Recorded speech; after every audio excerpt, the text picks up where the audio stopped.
everyone, and welcome back to Chill English Channel, your calm little corner for learning English through real conversations and everyday life topics. I'm Sophia. And I'm Jake. Thanks for spending some time with us today. Jake, you seem unusually quiet today. Do I? A little. You have that look people get when they're thinking about something they should have done differently. That's surprisingly accurate. What happened? Well, a friend invited me out a few nights ago. Okay. And I really didn't want to go. But you went anyway? Of course I did. Why did I know that was coming? Because you've known me for years. Fair point. I had been working all day, I was tired, hungry, and honestly looking forward to a quiet evening at home. That sounds lovely. It did, but the moment my friend asked, I immediately said yes. Did you even think about it? Not for a second. That's interesting. Why? Because so many people do exactly the same thing. They say yes before checking how they actually feel. That's true. It's almost automatic. And then later they wonder why they're exhausted. Exactly. During dinner, I was smiling and talking, but part of me kept thinking, I wish I were home. Were you upset with your friend? Not at all. That's important. Very important. My friend did nothing wrong. He simply invited me. The real issue was that I ignored what I needed. That's a powerful realization. It took me a while to understand it. You know, I think many people hear the phrase, love yourself, and imagine something dramatic. Like standing in front of a mirror and saying positive things all day? Exactly. Or posting inspirational quotes every morning. Right. But real self-love often looks much simpler than that. How so? Sometimes self-love is going to bed when you're tired instead of forcing yourself to stay awake. That's true. Sometimes it's saying no when you genuinely don't have the energy. That's harder. Much harder. Why do you think that is? Because most of us want people to like us. Definitely. We want to be helpful. We want to be kind. We want to be seen as dependable. There's nothing wrong with those things. Not at all. The problem starts when being kind to everyone else means being unkind to yourself. That's a difficult balance. It is. I used to believe that putting myself first was selfish. A lot of people believe that. If I chose rest, I felt guilty. Really? Yes, if I declined an invitation, I worried someone would be disappointed. And if someone was disappointed? Then I felt responsible. That's a heavy way to live. It is, because eventually you start carrying everyone's feelings while ignoring your own. That's such a good way to describe it. Have you ever done that? More times than I can count. Tell me about one. A few months ago, a family member called me late at night. Was everything okay? Yes, nothing serious. They just wanted to talk. And you were tired. Extremely tired. Oh. Exactly. I had an early meeting the next morning, and all I wanted was sleep. But you stayed on the phone. For nearly an hour. Wow. The funny thing is, they would have completely understood if I had said, "Can we talk tomorrow?" Then why didn't you? Because I didn't even consider my own needs. That's fascinating. Isn't it? It's like sometimes we're so focused on taking care of everyone else that we forget we're a person too. Exactly. And then one day we feel exhausted, frustrated, or overwhelmed. But we don't understand why. Because the problem wasn't one big event. It was hundreds of small moments. Small moments where we ignored ourselves. Small moments where we said yes when we meant no. Small moments where we kept giving even though our energy was already running low. I think that's why today's topic matters so much. Me too. Loving yourself more than others doesn't mean becoming the center of the universe. That's a relief. It simply means recognizing that your needs matter too. That sounds reasonable. It does, but many people struggle with it. Why?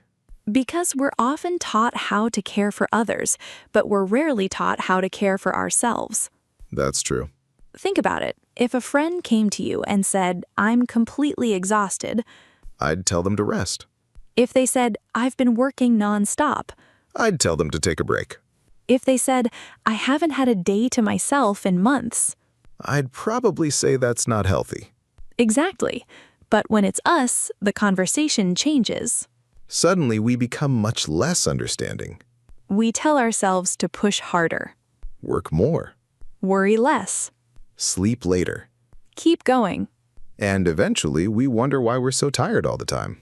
It's funny, isn't it? What is? Sometimes we're incredibly compassionate toward other people and incredibly demanding toward ourselves.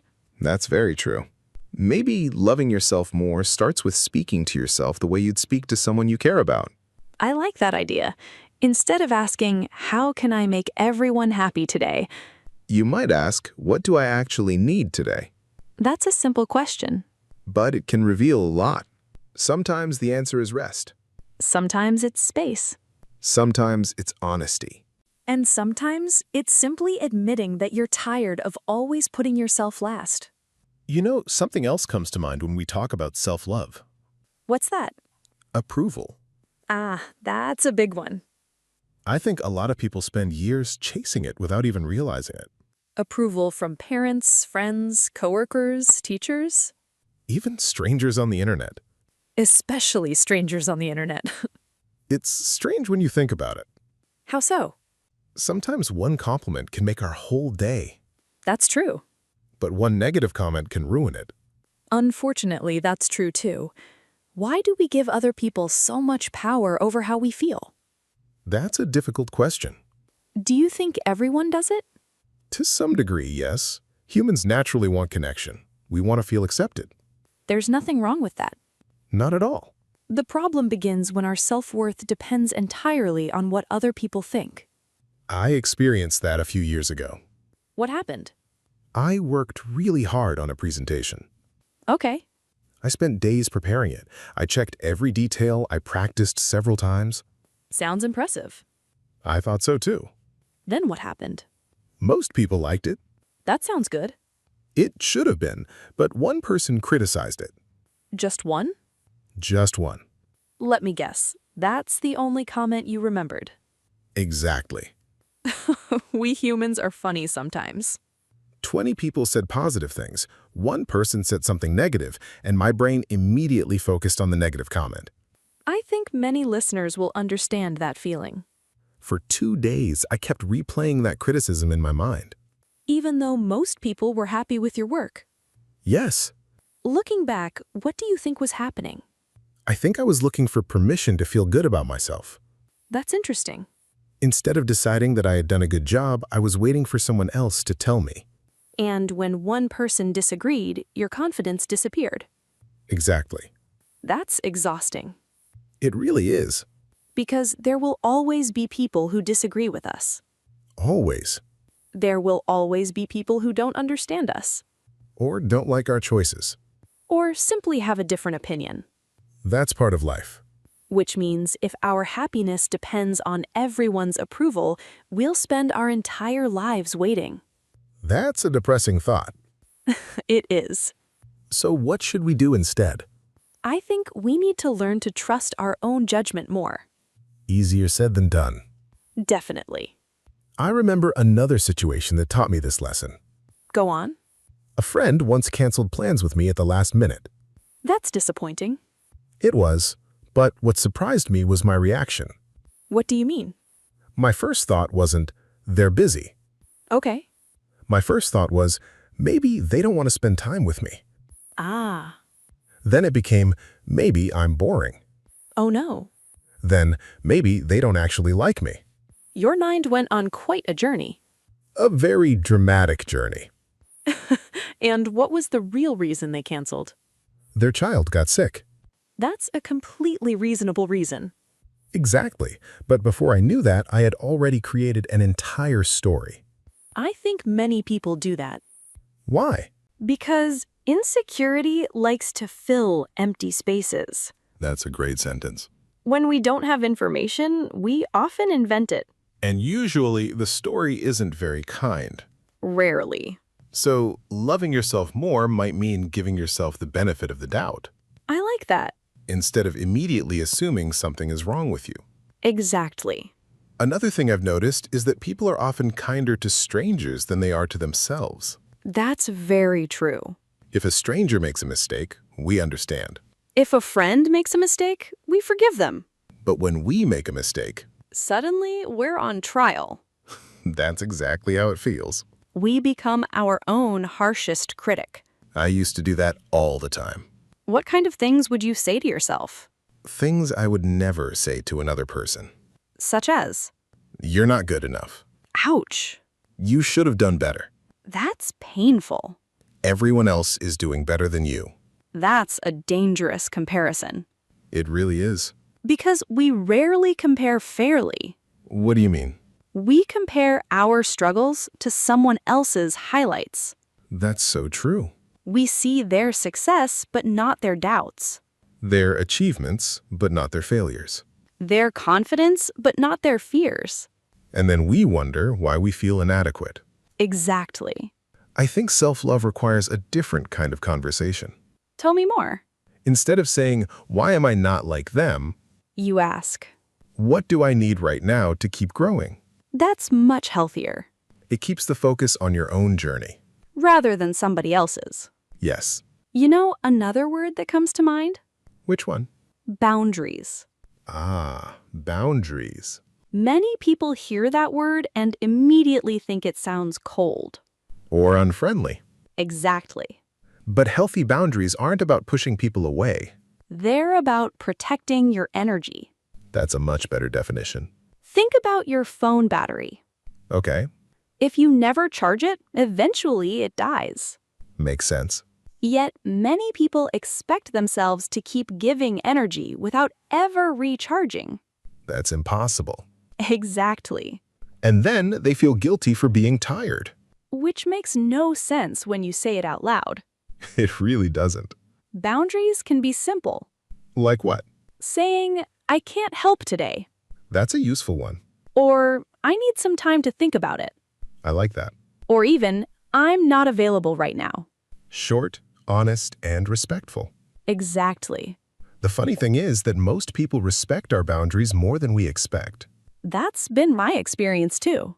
We spend days worrying about saying no. Then the other person says, okay, And that's it. that's it. Meanwhile, we've been imagining a disaster. An entire disaster movie. With dramatic music and everything. Exactly. Maybe loving yourself isn't one huge decision. Maybe it's a collection of small choices. Small moments where you decide your needs matter. Small moments where you stop apologizing for being human. Small moments where you remember that caring for yourself is not the same as being selfish. And that might be one of the most important lessons a person can learn. You know, Jake, there's something we've talked about a lot today. What's that? The idea that loving yourself isn't one big moment. Right. It's not waking up one morning and suddenly feeling confident forever. If only it worked like that. That would be convenient. Very convenient. But real self-love seems much quieter than that. I agree. It's choosing to respect yourself even on ordinary days. Especially on ordinary days. That's a good point. Because anybody can feel good when everything is going well. True. The challenge comes when you're tired, disappointed, stressed, or uncertain. And that's when self-love matters most. Exactly. I think many people are waiting until they become perfect before they allow themselves to feel good enough. That's a trap. A very common trap. People say things like, I'll be happy when I lose weight. Or, I'll respect myself when I get that promotion. Or I'll feel confident when I finally achieve this goal. But the goal keeps moving. That's the problem. There's always another achievement. Another milestone. Another reason to postpone kindness toward yourself. And before you know it, years have passed. That's why I think self-love has to start now. Not when everything is perfect. Because perfection isn't coming. That sounds harsh. Maybe a little. But it's true. We're all imperfect. Every single one of us. Which means we deserve compassion while we're still learning. I love that idea. Me too. If someone listening today remembers only one thing from this conversation, what would you want it to be? That's a good question. Take your time. I think I'd say this. You don't have to earn your worth. That's powerful. Your value isn't something you win after completing enough tasks, Or after pleasing enough people. or after making everyone happy. Because that's impossible anyway. Exactly. For me, I think I'd say something slightly different. What would you say?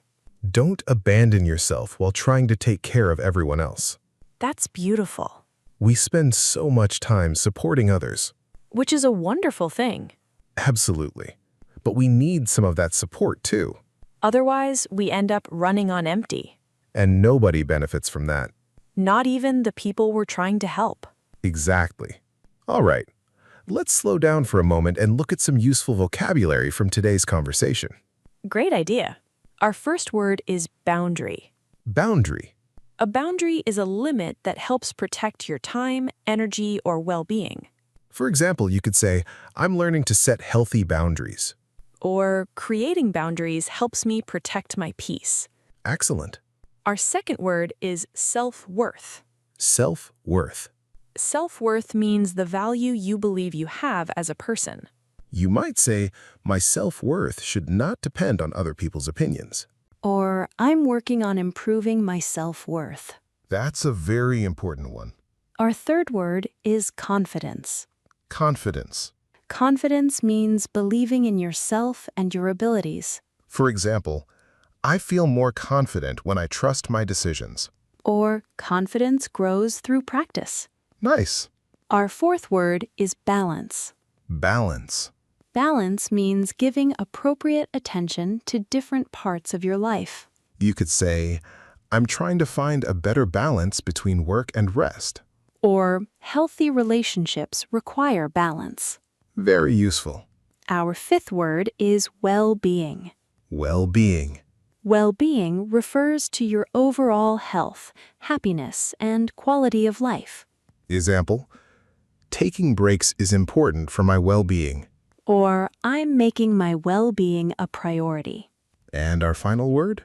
Acceptance. Acceptance. Acceptance means recognizing reality without constantly fighting against it. You could say, self-acceptance has helped me feel more peaceful. Or, acceptance doesn't mean giving up. It means being honest about where you are. Those are 6 fantastic words. Boundary, self-worth, confidence, balance, well-being, and acceptance. Try using them when you talk about your own experiences. Now let's do one of our favorite activities. Say it better. Let's take some simple sentences and make them sound more natural. Here's the first one. I always care about others, but not myself. A more natural version could be, I often neglect my own needs while taking care of others. Or, I tend to put everyone else first. Nice. Here's another. I want everyone to like me. You could say, I often seek approval from others. Or, I'm learning not to depend on other people's approval. Very natural. What about this one? I feel tired because I do too much. You could say, I'm feeling overwhelmed because I've taken on too much.